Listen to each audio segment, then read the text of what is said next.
We're at the 2019 CROI, and we're here with Aaron Siegler, who is with the Emory University and was a young investigator a few years ago, but we're going to talk about that because it's important to get a sense of how one moves through the process of graduating to the next level.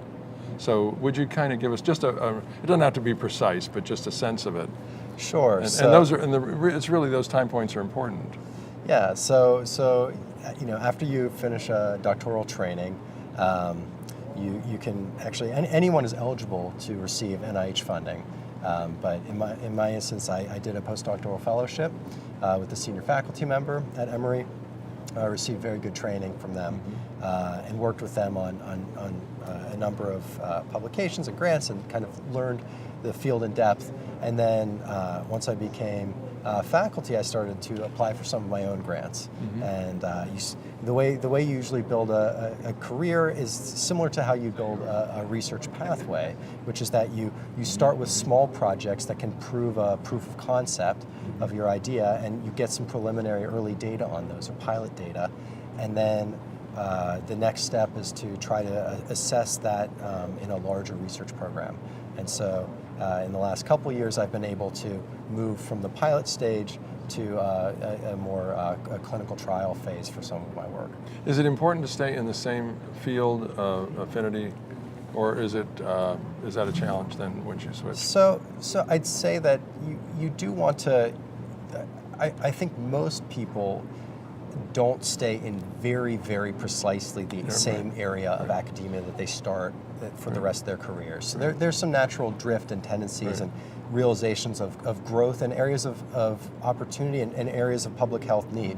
So I think the opioid epidemic is one area where we really need more researchers in this field, in that field. I'm glad you said that, because our audience is listening now. They're thinking, hey, that's what I want to do. Because they may have family who died of overdoses and so forth. And exactly. I think the same way we actually had this grim moments early on with AIDS, it made a lot of people become researchers in the field for that reason. Now I'm sure that's still the reason a lot of people, because we're still not have a cure, but it's still, this is, like you said, a new, real epidemic that is needing to be attended to and figured out. Right, and so in public health, we're a discipline of population health.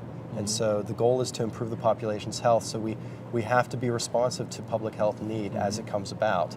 As researchers, we get trained in specific methodologies, and so I'm trained as a behavioral scientist and epidemiologist, and I can apply those skills to a variety of fields. My dissertation work was in international HIV prevention, and most of my work now is in HIV prevention in the United States.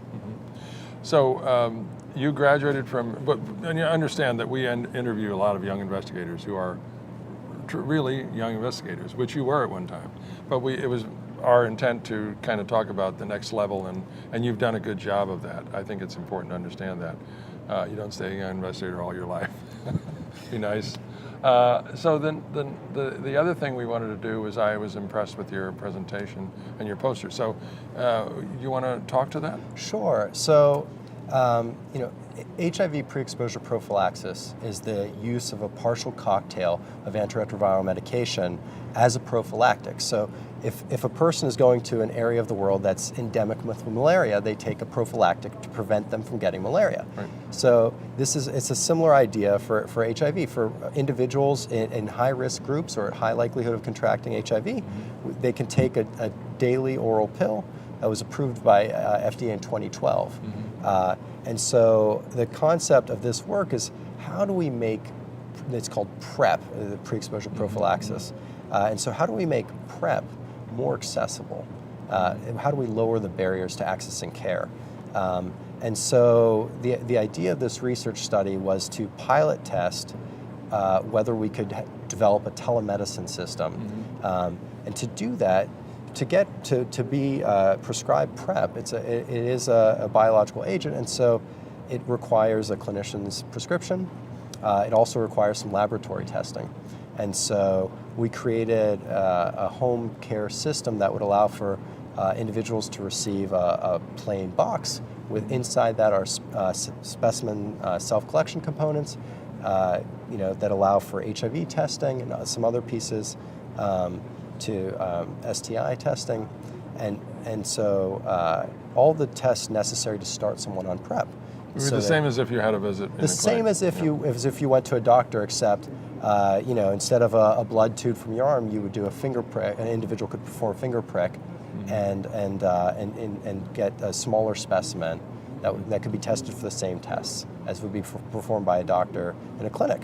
And then we had study clinicians who then looked at the test results and, as clinically indicated, prescribed PrEP to those patients. And we operated the study. We wanted to see two things. We wanted to see specifically if this would work in rural areas, because we felt like there's a low, or actually we know there are fewer providers in rural areas.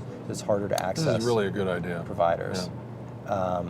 And then the other piece of this is that the epidemic is overly concentrated among African American population, really due to historical inequities. But we now have this. CDC has published estimates that that half of all African American men who have sex with men are anticipated to become HIV positive in their lifetimes. Now, I like to say, I think it's really important to note that this is if we do nothing. This is if we don't use the technology that we now have today that can really transform the epidemic. Yes. And so, in absence of the change that's needed, that is true. But it doesn't have to be true. And so we need interventions like this and novel ways to try to increase the use of the tools we have, like PrEP, and increase their access. Right. Well, I think everyone will agree with you there. We've had nothing but pushing and pulling and saying, how do we get more PrEP to people? And there's blockages there for the fact that distances and there is people out there in small rural areas that are infectious and want to have this, but for the fact that they don't want to take the trip to the city. Right. So it's good that you've done this. Now, where are we in the scheme of things? So what we did, the work that I presented today was a pilot assessment. So we looked at the feasibility and the acceptability of doing this work in rural areas among young black men who have sex with men. And what we found was that the system was largely acceptable. It was feasible. We initiated 21 people into PrEP care out of 50 initially screened, which is pretty good turnout. And so the next stage of the research is to assess whether making such a system available can impact retention, like overall initiation of PrEP and maintenance in PrEP care over time. And so we're starting a clinical trial in the next couple months that will be in rural Georgia, rural Mississippi, and rural North Carolina to randomize 240 people. 120 of them will be randomized to the home care intervention, the telemedicine intervention. 120 will be randomized to the standard of care referral to their closest PrEP provider. It's exciting, and I really hope I can count on you to come back and tell us how it came out. Absolutely. Because it's exciting that we would have this yet another way, and that's what we need, different ways to achieve the same goals based upon problems and stumbling blocks along the way. Absolutely. So, what we need to, in all areas of health, we want to empower individuals to make the best health choices for them with the minimal barriers to access and care. Thank you so much. I really appreciate it.